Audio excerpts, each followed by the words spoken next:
വചനാഗ്നി വചനാഗ്നി ആത്മാവിൽ അഭിഷേക വചനാഗ്നി വചനാഗ്നി വചനാഗ്നി ആത്മാവിൽ അഭിഷേക വചനാഗ്നി ദേശങ്ങൾ രാജ്യങ്ങൾ ഗോത്രങ്ങൾ വംശങ്ങളെങ്ങും അറിയട്ടെ വചനാഗ്നി ദേശങ്ങൾ രാജ്യങ്ങൾ ഗോത്രങ്ങൾ വംശങ്ങളെങ്ങും പടരട്ടെ വചനാഗ്നി വചനാഗ്നി വചനാഗ്നി ആത്മാവിൽ അഭിഷേക വചനാഗ്നി വചനാഗ്നി വചനാഗ്നി ആത്മാവിൽ അഭിഷേക വചനാഗ്നി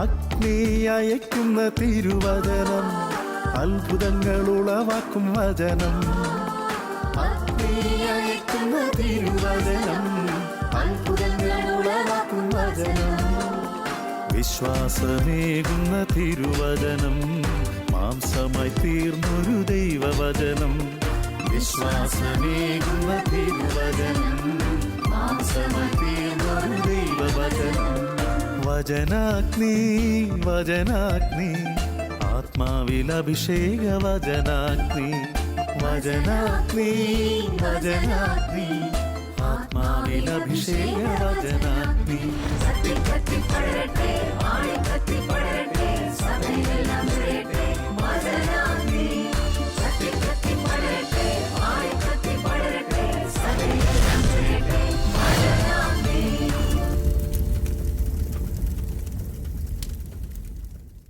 ഈശോ മിശിഹായിൽ അനുഗ്രഹീതരായ ശാലോം പ്രേക്ഷകർക്ക് ആഗതമാകുന്ന ക്രിസ്തുമസിൻ്റെ എല്ലാ നന്മകളും പ്രാർത്ഥനകളും ഏറ്റവും സ്നേഹത്തോടെ ആശംസിക്കുകയാണ്.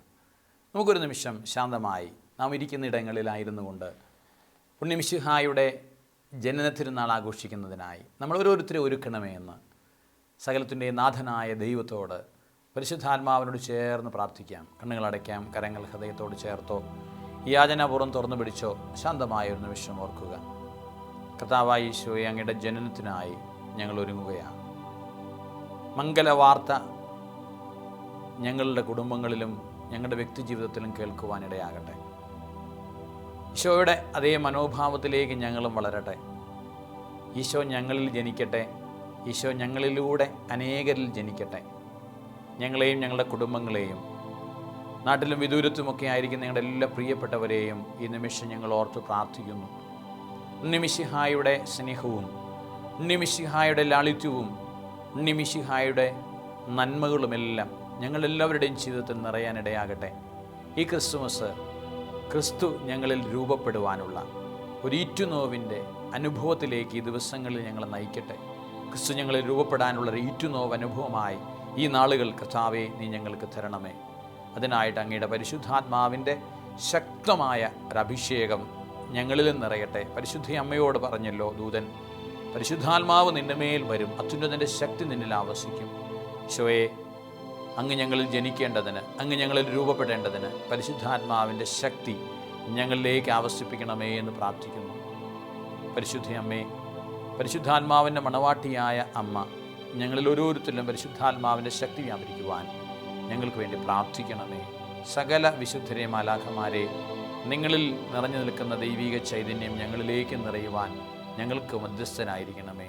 ആമേൻ. Praise the Lord. ഹല്ലേലൂയ.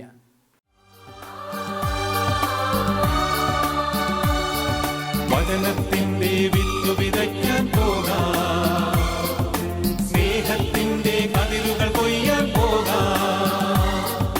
വചനത്തിന്റെ വിത്ത് വിതയ്ക്കാൻ പോകാം, സ്നേഹത്തിന്റെ കതിരുകൾ കൊയ്യാൻ പോകാം. ഈശോയിൽ പ്രിയപ്പെട്ട സഹോദരങ്ങളെ, ഇന്ന് നമ്മൾ ക്രിസ്തുമസിന് ഒരുങ്ങുമ്പോൾ നാം സ്വീകരിക്കേണ്ട മനോഭാവത്തെക്കുറിച്ചാണ് ചിന്തിക്കുകയും ധ്യാനിക്കുകയും ചെയ്യുന്നത്. നമുക്കറിയാം, പൗലോസ് അപ്പോസ്തലൻ ഫിലിപ്പ്യർക്ക് എഴുതിയ ലേഖനത്തിൽ 2-ാമത്തെ അധ്യായത്തിൽ യേശുക്രിസ്തുവിനെ നമ്മുടെ മുമ്പിൽ ഒരു വലിയ മാതൃകയായി ഉയർത്തി കാണിക്കുകയാണ്. അപ്പോസ്തലൻ നമ്മളെ ഓർമ്മപ്പെടുത്തുകയാണ്, നിങ്ങൾ ഓരോരുത്തരും താഴ്മയോടെ മറ്റുള്ളവരെ തങ്ങളെക്കാൾ ശ്രേഷ്ഠരായി കരുതണം. ഓരോരുത്തരും സ്വന്തം താല്പര്യം മാത്രം പരിഗണിച്ചാൽ പോരാ, മറിച്ച് മറ്റുള്ളവരുടെ താല്പര്യവും പരിഗണിക്കണം. യേശുക്രിസ്തുവിനുണ്ടായിരുന്ന ഇതേ മനോഭാവം നിങ്ങളിലും ഉണ്ടായിരിക്കട്ടെ. അപ്പോൾ യേശുക്രിസ്തുവിൻ്റെ മനോഭാവത്തെയാണ് പൗലോസ് അപ്പോസ്തലൻ അവിടെ സൂചിപ്പിക്കുന്നത്. സ്വന്തം താല്പര്യം മാത്രം നോക്കാതെ മറ്റുള്ളവരെ തങ്ങളെക്കാൾ ശ്രേഷ്ഠരായി കരുതുന്ന, മറ്റുള്ളവർക്ക് വേണ്ടി എന്നാലാവുന്ന ത്യാഗം ഏറ്റെടുക്കാൻ കഴിയുന്നൊരു മനോഭാവം യേശുക്രിസ്തുവിനുണ്ടായിരുന്ന മനോഭാവം. എന്നിട്ട് ആ യേശുക്രിസ്തുവിൻ്റെ മനോഭാവത്തെ അപ്പോസ്തലൻ സൂചിപ്പിക്കുന്ന ഇപ്രകാരമാണ്. 5 മുതലുള്ള വാക്യങ്ങളിൽ നമ്മൾ കാണുന്നുണ്ട്. അവൻ ദൈവമായിരുന്നിട്ടും ദൈവത്തോടുള്ള സമാനത നിലനിർത്തേണ്ടതൊരു കാര്യമായി പരിഗണിക്കാതെ തന്നെ ശൂന്യനാക്കിക്കൊണ്ട് ദാസൻ്റെ രൂപം സ്വീകരിച്ച് മനുഷ്യനെ പോലെയായി, നമ്മളിൽ ഒരുവനായി. Praise the Lord. ഹല്ലേലൂയ, ഹല്ലേലൂയ. പ്രിയപ്പെട്ട ദൈവമക്കളെ, ഈശോ മിശിഹായുടെ ഈ ഒരു മനോഭാവം സ്വന്തമാക്കിക്കൊണ്ട് ഒരു നല്ല ക്രിസ്മസിനായിട്ട് ഒരുങ്ങുവാനാണ് പരിശുദ്ധാത്മാവ് നമ്മളെ ഓരോരുത്തരെയും ഓർമ്മപ്പെടുത്തുന്നത്. യഥാർത്ഥത്തിൽ ക്രിസ്മസിൻ്റെ ചൈതന്യം ഇതാണ്. യേശുവിൻ്റെ മനോഭാവം, യേശു കാണിച്ചു തരുന്ന മാതൃക, അത് നമ്മുടെ ജീവിതങ്ങളിലേക്ക് സ്വന്തമാക്കുന്നതാണ് യഥാർത്ഥമായ ക്രിസ്മസ്. മറ്റൊരു ക്രിസ്തുവായി മാറുവാൻ നമ്മുടെ മനോഭാവത്തിലും നമ്മുടെ പ്രവർത്തനങ്ങളിലും നമ്മുടെ ജീവിത ശൈലിയിലുമെല്ലാം മറ്റൊരു ക്രിസ്തുവിനെ അവതരിപ്പിക്കുന്നവരായി മാറുവാനാണ് ഈശോ ഈ ക്രിസ്മസിലൂടെ ആഗ്രഹിക്കുന്നത്. Price the Lord. ഹല്ലേലൂയ. നമ്മൾ ചിന്തിക്കുന്നത്, എന്താണ് ഈ ക്രിസ്തുമസിൻ്റെ യഥാർത്ഥമായ ലാളിത്യം? ദൈവത്തോടുള്ള സമാനത നിലനിർത്തേണ്ടത് പരിഗണിക്കാതെ മനുഷ്യരെ തന്നേക്കാൾ ശ്രേഷ്ഠരായി കരുതിക്കൊണ്ട് ഈശോ മിശിഹ ഈ ഭൂമിയിലേക്ക് ഇറങ്ങി വന്നു എന്നതാണ് ലാളിത്യം. ഈ ഒരു ശൈലി അത് എന്താണെന്ന് ചോദിച്ചാൽ, ലഭ്യമായ സാധ്യതകളെയും സുഖങ്ങളെയും എല്ലാം ബോധപൂർവം പരിത്യജിച്ച് പരിമിതികളെ സ്നേഹിക്കുകയും സ്വീകരിക്കുകയും ചെയ്യുന്നതാണ് യഥാർത്ഥമായ ലാളിത്യം. എന്ന് പറഞ്ഞാൽ എല്ലാ സൗകര്യങ്ങളും സാഹചര്യങ്ങളും ഒക്കെ ഉണ്ട്, അതുണ്ടായിട്ടും അത് വേണ്ട എന്ന് വെച്ച് പരിമിതമായ സാഹചര്യത്തെ തിരഞ്ഞെടുക്കുന്ന ഒരു അനുഭവം. നമുക്കറിയാം, ഈശോ മിശിഹായിലേക്ക് തന്നെ വരാം. ഈശോ എന്താ സ്വർഗത്തിൻ്റെ സന്തോഷം വിട്ടിട്ടാണ് ഈ ഭൂമിയിലേക്ക് വരാൻ മനസ്സ് കാണിച്ചത്. എൻ്റെ പിതാവിൻ്റെ ഇഷ്ടം നിറവേറ്റണം, പിതാവ് എന്താഗ്രഹിക്കുന്നോ അത് ചെയ്യണം. ആ ഒരു വിധേയത്വത്തോടുകൂടി സ്വർഗീയ പിതാവിൻ്റെ ഇഷ്ടം നിറവേറ്റുവാൻ അവനിൽ വിശ്വസിക്കുന്ന ഏവനും നശിച്ചു പോകാതെ നിത്യജീവൻ പ്രാപിക്കേണ്ടതിന് ഏകജാതിനെ നൽകുവാൻ തക്കവിധം ദൈവം ഈ ലോകത്തെ അത്രമാത്രം സ്നേഹിച്ചപ്പോൾ ആ സ്നേഹത്തിന് ഒരു രൂപം നൽകുവാനായിട്ട് ഈശോ മിശിഹ തന്നെ ശൂന്യനാക്കി ദൈവത്തോടുള്ള സമാനത നിലനിർത്തേണ്ടത് പരിഗണിക്കാതെ ദാസൻ്റെ രൂപത്തിൽ ഇറങ്ങി വന്നു. നമുക്കറിയാം, യേശു ക്രിസ്തു ദൈവമായിരുന്നു. ദൈവത്തിന് ഭൂമിയിൽ വന്ന് പിറക്കാനായിട്ട് ഒരു രാജകൊട്ടാരം തിരഞ്ഞെടുക്കാമായിരുന്നു, ഒരു രാജകുടുംബം തിരഞ്ഞെടുക്കാമായിരുന്നു, ഒരു രാജ്യത്തിൻ്റെ ഭരണാധികാരിയുടെ മകനായി വന്ന് പിറക്കാമായിരുന്നു. പക്ഷേ ഈശോ തിരഞ്ഞെടുത്തത് എന്താ? ഈശോ ഒരു ഗ്രാമീണ കുടുംബത്തെയാണ് തിരഞ്ഞെടുത്തത്. സാധ്യത ഉണ്ടായിരുന്നിട്ടും അത് വേണ്ട എന്ന് വെച്ചു. വന്ന് പിറക്കാൻ എത്രയോ സുഖ സൗകര്യങ്ങളുടെ മധ്യത്തിലേക്ക് പിറക്കാമായിരുന്നു. പക്ഷേ അത് വേണ്ട എന്ന് വെച്ചിട്ട് ഒരു കാലിക്കൂട്ടിൽ തന്നേക്കാൾ എളിയവനായി ആരും ഈ ലോകത്തുണ്ടാകരുത് എന്നുള്ള ഒരു ശാഠ്യം ദൈവത്തിനുണ്ടായിരുന്നു. അതുകൊണ്ടാണ് കാലിക്കൂട്ടിൽ വന്ന് പിറക്കാനായിട്ട് ദൈവം തിരുമനസ്സാകുന്നത്. കൊട്ടാര സദൃശമായ വീടുകൾ ഉണ്ടായിരുന്നിട്ടും നസറത്തിലെ ഒരു കൊച്ചുകുടിലിൽ ജോസഫിൻ്റെയും മേരിയുടെയും മകനായി വളർന്നു വരാൻ, ഒരു തച്ചൻ്റെ ജോലി, കൂലിപ്പണിക്കാരൻ്റെ ജോലി ചെയ്ത് വളർന്നു വരാനായിട്ട് ദൈവത്തിൻ്റെ പുത്രൻ തീരുമാനമെടുക്കുകയാണ്. ലഭ്യമായിരുന്ന സാഹചര്യങ്ങളെയും സാധ്യതകളെയും ഒക്കെ വേണ്ട എന്ന് വെച്ചിട്ട് പരിമിതികളെ സ്നേഹിക്കുവാനും പരിമിതികളെ സ്വീകരിക്കുവാനുമുള്ള ഒരു വലിയ മനസ്സ്, ഇതാണ് ക്രിസ്മസിൻ്റെ ചൈതന്യം എന്ന് പറയുന്നത്. വീണ്ടും നമുക്കറിയാം, ഈശോയുടെ പരസ്യ ജീവിതത്തിൻ്റെ ആരംഭത്തിന് മുമ്പ് പ്രലോഭകനായ പിശാച് വന്ന് ഈശോയുടെ മുമ്പിൽ സാധ്യതകൾ കൊടുക്കുന്നുണ്ട്. കല്ലുകളെ അപ്പമാക്കി മാറ്റാൻ ഈശോയ്ക്ക് അസാധ്യമായ കാര്യമൊന്നുമല്ല. മരിച്ചവനെ ഉയർപ്പിക്കാൻ കഴിയുന്നവന് കല്ലിനെ അപ്പമാക്കാൻ ബുദ്ധിമുട്ടുണ്ടോ? ജെറുസലേം ദേവാലയത്തിന് മുകളിൽ നിന്ന് താഴേക്ക് ചാടുക, നിന്റെ പാദം കല്ലിലുമേ തട്ടാതെ കരങ്ങളിൽ വഹിച്ചുകൊള്ളും. ഇതൊക്കെ വചനത്തിൽ പറഞ്ഞിട്ടുള്ള കാര്യങ്ങളാണ്. അത് ചെയ്യാമായിരുന്നു. ദൈവത്തിൻ്റെ ശക്തി മഹത്വം വെളിപ്പെടുത്താമായിരുന്നു. മരിച്ച് 3-ാം ദിവസം ഉയർത്തെഴുന്നേൽക്കാൻ പറ്റുമെങ്കിൽ ഒരു ദേവാലയത്തിന് മുകളിൽ നിന്ന് താഴേക്ക് ചാടാനാണോ ബുദ്ധിമുട്ട്? പ്രിയപ്പെട്ടവരെ, ഈ സാധ്യതകളെ മുഴുവൻ വേണ്ട എന്ന് വെച്ചിട്ട് ഇതല്ല എൻ്റെ ദൗത്യമെന്ന് തിരിച്ചറിഞ്ഞുകൊണ്ട് കാൽവരിയുടെ നെറുകയിലേക്ക് കുരിശും ചുമന്നുകൊണ്ട് സഹനത്തിൻ്റെയും വേദനയുടെയും വഴിയിലൂടെ വേണം ഞാൻ നടക്കാൻ. കാരണം എന്നെപ്പോലെ സഹിച്ചവനായി വേറെ ആരും ഈ ലോകത്തുണ്ടാകരുത്. ഈ ലോകത്തിൻ്റെ വേദനകളും ഈ ലോകത്തിൻ്റെ കഷ്ടതകളും ദുരിതങ്ങളും ഞാൻ ഏറ്റെടുക്കുകയാണ്. എൻ്റെ സുഖം, എൻ്റെ സാധ്യതകൾ എല്ലാം ഞാൻ വേണ്ട എന്ന് വെച്ചിട്ട് വേറൊരുവൻ്റെ നന്മയ്ക്ക് വേണ്ടി, ലോകം മുഴുവൻ്റെയും രക്ഷയ്ക്ക് വേണ്ടി ഞാൻ സഹനങ്ങളും ത്യാഗങ്ങളും ഏറ്റെടുക്കാൻ തയ്യാറാവുന്നു. ഇതാണ് ക്രിസ്തീയ സന്ദേശം എന്ന് പറയുന്നത്. നമുക്കറിയാം, ഇന്നത്തെ ലോകമെന്ന് പറയുന്നത് ഇതിൽ നിന്നും വ്യത്യസ്തമാണ്. സുഖലോലുപതയിലേക്ക്, വിവിധങ്ങളായ ആസക്തി, പണത്തോടുള്ള ആസക്തി, അല്ലെങ്കിൽ മദ്യത്തോടുള്ള ആസക്തി, ലൈംഗികമായ ആസക്തി, ജഡികമായ ആസക്തികൾ, ഇങ്ങനെയുള്ള ആസക്തികൾ, ജീവിതത്തിൻ്റെ വ്യഗ്രത, ഇവയാലൊക്കെ നിറഞ്ഞു നിൽക്കുന്ന ഒരു ലോകത്തിലാണ് നമ്മൾ ജീവിക്കുന്നത്. നമുക്കറിയാം, ഒരു 500 രൂപയുടെ 1000 രൂപയുടെ നോട്ട് നിരോധിച്ചു കഴിഞ്ഞപ്പോൾ ഇന്ത്യ മുഴുവൻ സ്റ്റക്കായിപ്പോയി. എല്ലാവർക്കും പിന്നെ വേറെ ഒരു വിഷയങ്ങളുമില്ല, ചർച്ച ചെയ്യപ്പെടാൻ വേറൊന്നുമില്ല, ആകെ നോട്ട് വിഷയം മാത്രം. ഇപ്പോൾ നമ്മുടെ ജീവിതങ്ങളെ, പ്രിയപ്പെട്ടവരെ, സാധ്യതകൾ വേണ്ട എന്ന് വെക്കുന്ന ഒരു ചൈതന്യത്തിലേക്ക് നമുക്ക് കൊണ്ടുവരാൻ കഴിയുന്നുണ്ടോ? ഉദാഹരണത്തിന് നമ്മുടെ അനുദിന ജീവിത സാഹചര്യങ്ങൾ എടുത്താൽ മതി. ഓരോ മൊബൈൽ ഫോണിൻ്റെയും മോഡൽ മാറുന്നതിനനുസരിച്ച് ഓരോരുത്തരും ചിന്തിച്ച് നോക്കിയേ, നമ്മുടെ എത്രാമത്തെ മൊബൈലാണ് നമ്മുടെയൊക്കെ കയ്യിലിരിക്കുന്നത്. ഓരോ സാധ്യതകൾക്കും സാഹചര്യങ്ങൾക്കും അനുസരിച്ച് പരമാവധി ഏറ്റവും ലേറ്റസ്റ്റ് ആയിട്ടുള്ള മോഡൽ ഞാനും സ്വന്തമാക്കണം എന്നുള്ളൊരു ചിന്തയല്ലേ ഇന്നത്തെ ലോകത്ത് നയിക്കുന്നത്. കാറ് ഉടുപ്പ് മാറുന്നത് പോലെ കാറ് മാറി മാറി എടുക്കുകയാണ്. കാരണം ഇതിൻ്റെ മോഡൽ പോയി. അല്ലെങ്കിൽ ഇപ്പോൾ ആ ഫാഷനല്ല. വസ്ത്രത്തിൻ്റെ കാര്യത്തിലാണെങ്കിലും ഏത് കാര്യത്തിലാണെങ്കിലും ഉപയോഗിക്കാവുന്നതിൻ്റെ പരമാവധി ഉപയോഗിക്കാൻ പോലും ആരും തയ്യാറാവുന്നില്ല. മോഡൽ മാറുന്നതിനനുസരിച്ച് പുതിയ പുതിയവ തിരഞ്ഞെടുക്കുവാനായിട്ടുള്ള ഒരു ത്വരയാണ്. ഇപ്പോൾ ക്രിസ്മസിനോടനുബന്ധിച്ചുള്ള നമ്മുടെ പർച്ചേസിംഗ് എന്ന് ആലോചിച്ച് നോക്കി. നമുക്ക് അത്യാവശ്യത്തിന് ഡ്രസ്സും കാര്യങ്ങളൊക്കെ ഉണ്ട്. പക്ഷേ ക്രിസ്മസ് അല്ലേ, അത് പ്രമാണിച്ച് എന്തെങ്കിലും ഒരു പുതിയ ഡ്രസ്സ് മേടിച്ചില്ലെങ്കിൽ എങ്ങനെയാണ്? ഇതാണ് നമ്മൾ ചിന്തിക്കുന്നത്. സാധ്യതകൾ പരമാവധി പ്രയോജനപ്പെടുത്താനായിട്ടാണ് നമ്മൾ നോക്കുന്നത്.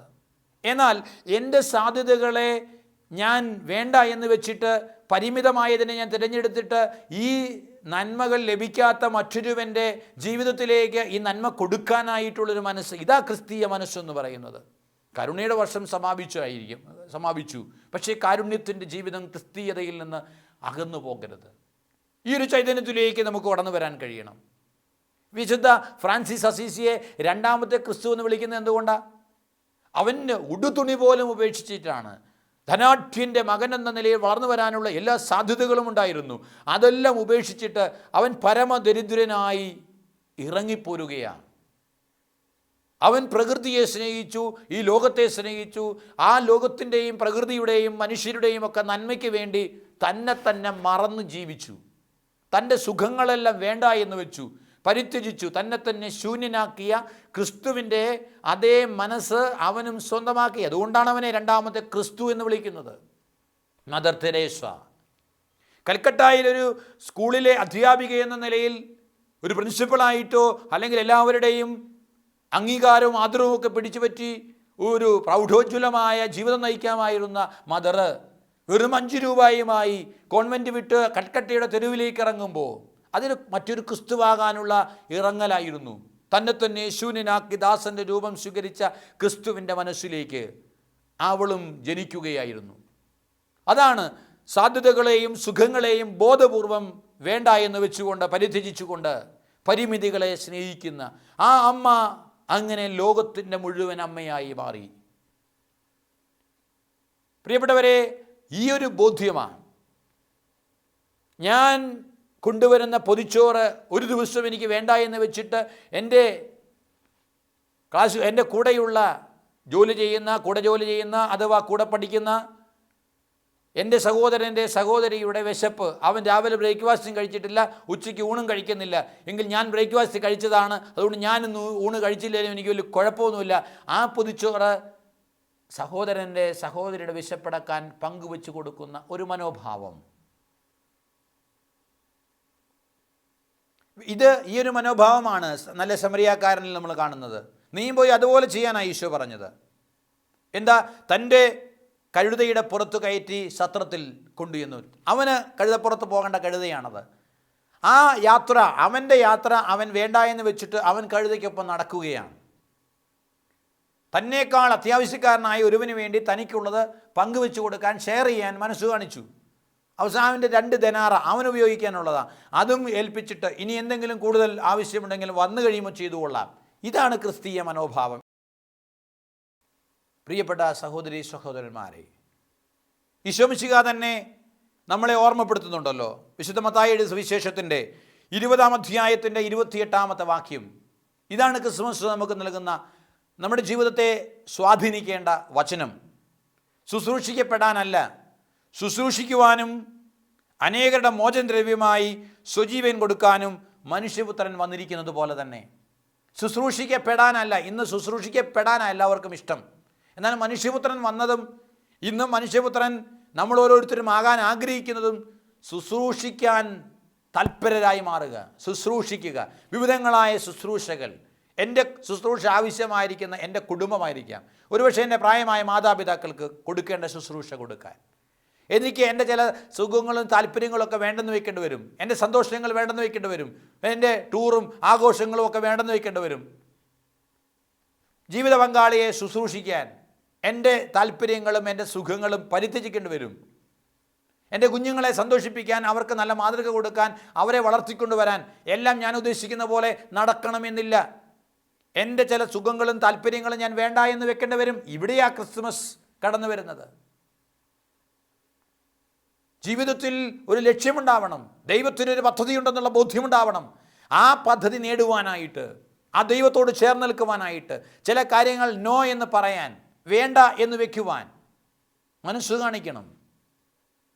ലഭ്യമാകാവുന്ന പല സാഹചര്യങ്ങളെയും വേണ്ട എന്ന് വെക്കാൻ ആവശ്യവും അത്യാവശ്യവും അനാവശ്യവുമുണ്ട്. അനാവശ്യത്തെ പാടെ ഉപേക്ഷിക്കണം. എന്നാൽ അത്യാവശ്യങ്ങൾ നമുക്ക് ഒരുപക്ഷെ ഉപേക്ഷിക്കാൻ പറ്റിയെന്ന് വരില്ലേ. ആവശ്യങ്ങളിൽ അല്പമൊക്കെ ഒരു ക്രമീകരണം വരുത്തിയിട്ട് അത്യാവശ്യക്കാരൻ്റെ അത്യാവശ്യത്തിന് വേണ്ടി എൻ്റെ ആവശ്യത്തിലെ ഞാൻ വേണ്ട എന്ന് വെച്ച കാര്യങ്ങൾ പ്രയോജനപ്പെടുത്താൻ കഴിയുക. ഇതാ ക്രിസ്തുമസ്.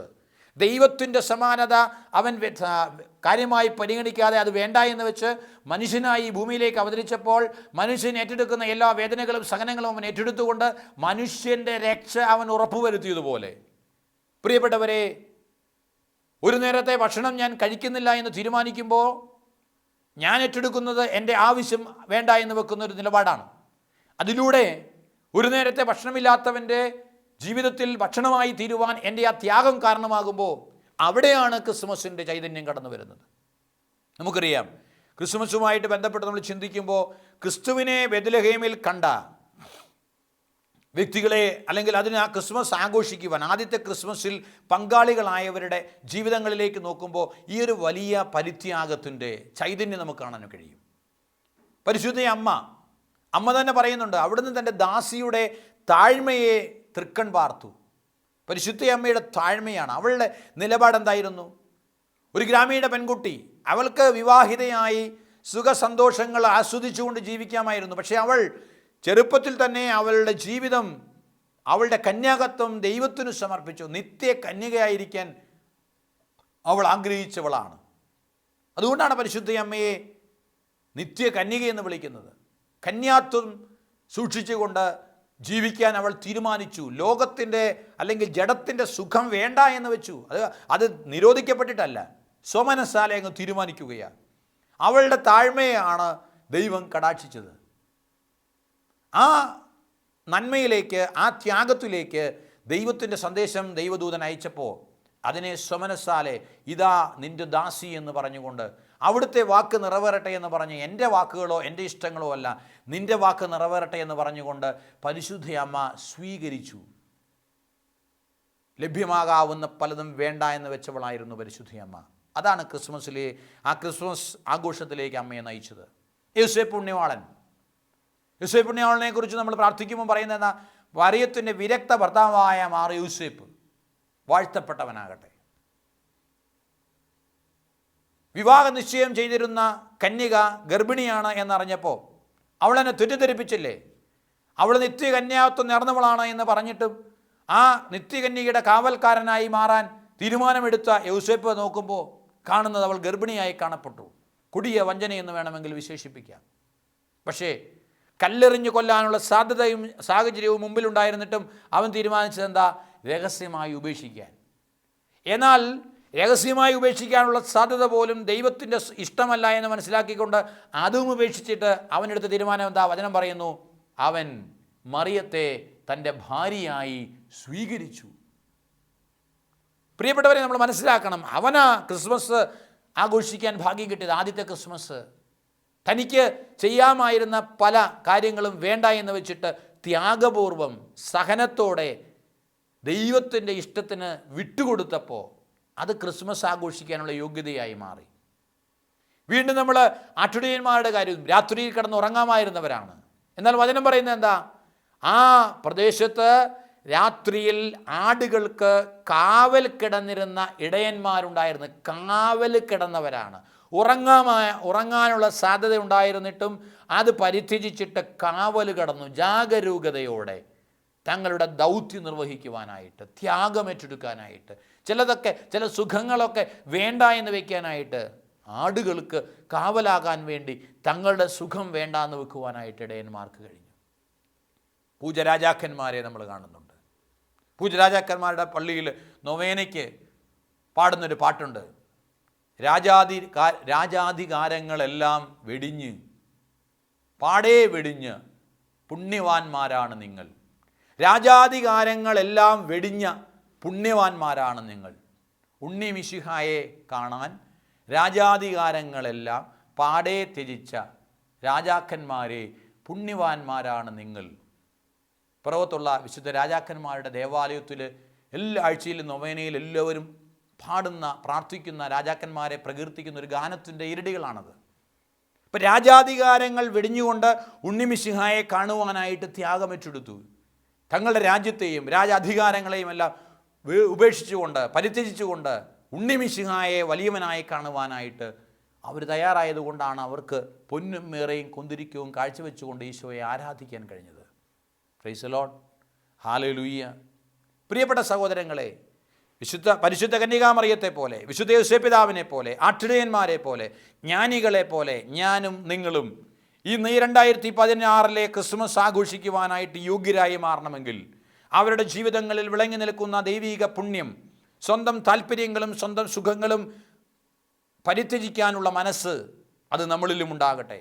അവിടെയാണ് ദൈവത്തിൻ്റെ കൃപ കടന്നു വരുന്നത്. ഈ കൃപ നമ്മൾ ഓരോരുത്തരിലും നിറയുവാൻ നമുക്ക് പ്രാർത്ഥിക്കാം.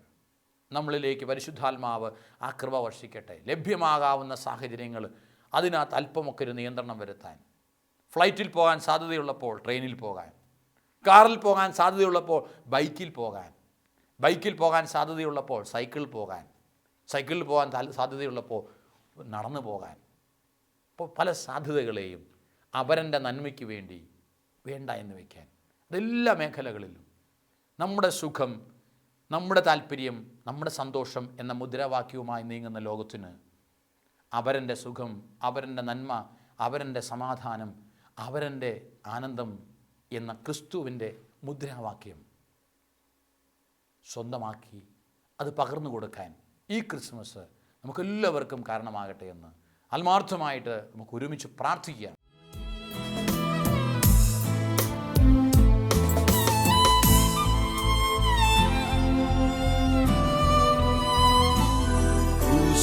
കണ്ടു ഞാൻ നിൻ സ്നേഹത്തെ, ആഴമാർന്ന നിൻ മഹത്യാഗത്തെ. ക്രൂശിൽ കണ്ടു ഞാൻ നിൻ സ്നേഹത്തെ. ഇരു കരങ്ങളും ഉയർത്തി കർത്താവിൻ്റെ സന്നിധിയിലേക്ക് നമ്മുടെ കുടുംബങ്ങളെ സമർപ്പിച്ച്, കർത്താവേ, നീ ഞങ്ങൾക്ക് വേണ്ടി നിന്നെ തന്നെ ദരിദ്രനാക്കി, നിന്റെ സുഖങ്ങളും സൗകര്യങ്ങളും നിന്റെ സന്തോഷവും എല്ലാം പരിത്യജിച്ചുകൊണ്ട് ഈ ലോകത്തിലേക്ക് വന്നല്ലോ. നിന്നെ പ്രതി ത്യാഗപൂർവം കർത്താവെ അനേകർക്ക് രക്ഷ നൽകുവാനായി നിന്റെ ദാരിദ്ര്യ മനോഭാവം, നിന്റെ ലാളിത്യ മനോഭാവം, വേണ്ട എന്ന് വെക്കാനുള്ള മനോഭാവം, സുഖേച്ഛ ഉപേക്ഷിക്കാനുള്ള മനോഭാവം ഞങ്ങളിലേക്ക്, ഞങ്ങളുടെ കുടുംബങ്ങളിലേക്കും ഈ ക്രിസ്മസിലൂടെ നീ പകർന്നു തരണമേ എന്ന് പരിശുദ്ധാത്മാവിനോട് ചേർന്ന് ഞങ്ങൾ പ്രാർത്ഥിക്കുന്നു. സകല വിശുദ്ധരെ, മാലാഖമാരെ, പരിശുദ്ധ അമ്മയെ, ഔസേപിതാവേ, നിങ്ങളുടെ ജീവിതത്തിൽ വിളങ്ങി നിന്ന വലിയ മനസ്സ്, മനോഭാവം, ഈശോയുടെ മനോഭാവം, മറക്കാനും പൊറുക്കാനും ക്ഷമിക്കാനുള്ളൊരു മനസ്സ്, എല്ലാം ഉപേക്ഷിക്കാനുള്ളൊരു മനസ്സ്, ഈശോയെ വലിയവനായി കാണാനുള്ളൊരു വലിയ മനസ്സ് ഞങ്ങളിലേക്ക് നിറയ്ക്കണമേ എന്ന് പ്രാർത്ഥിക്കുന്നു. ഹല്ലേലൂയ, ഹല്ലേലൂയ, ഹല്ലേലൂയ. ശിവി ആരാധന, ആരാധന, ആരാധന. തൻ്റെ ദാസിയുടെ താഴ്മയെ തൃക്കൺ വാർത്ത കർത്താവേ, പരിശുദ്ധ അമ്മയോട് ചേർന്ന് പ്രാർത്ഥിക്കുന്നു. ഹല്ലേലൂയ, ഹല്ലേലൂയ, ഹല്ലേലൂയ, ഹല്ലേലൂയ. രഹസ്യമായി ഉപേക്ഷിക്കാൻ തീരുമാനിച്ചിട്ടും അവളെ ഭാര്യയായി സ്വീകരിച്ച യേശുപിതാവിൻ്റെ മനോഭാവം ഈശോയെ ഞങ്ങൾ ധ്യാനിക്കുന്നു, നന്ദി പറയുന്നു, സ്തുതിക്കുന്നു, ആരാധിക്കുന്നു. യേശുപിതാവേ, ഞങ്ങൾക്ക് വേണ്ടി പ്രാർത്ഥിക്കണമേ.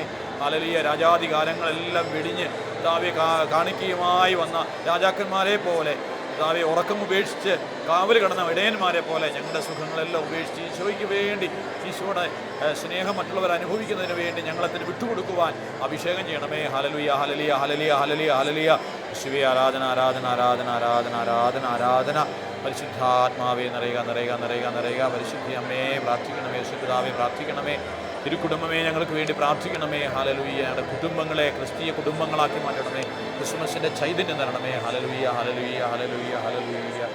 ശിവേ, ആരാധന, ആരാധന, ആരാധന. Praise the Lord. ഹല്ലേലൂയ. ശിവേ, നന്ദി. എല്ലാവർക്കും ദൈവാനുഗ്രഹപ്രദമായ ഒരു ക്രിസ്മസ് ആശംസിക്കട്ടെ. Praise the Lord.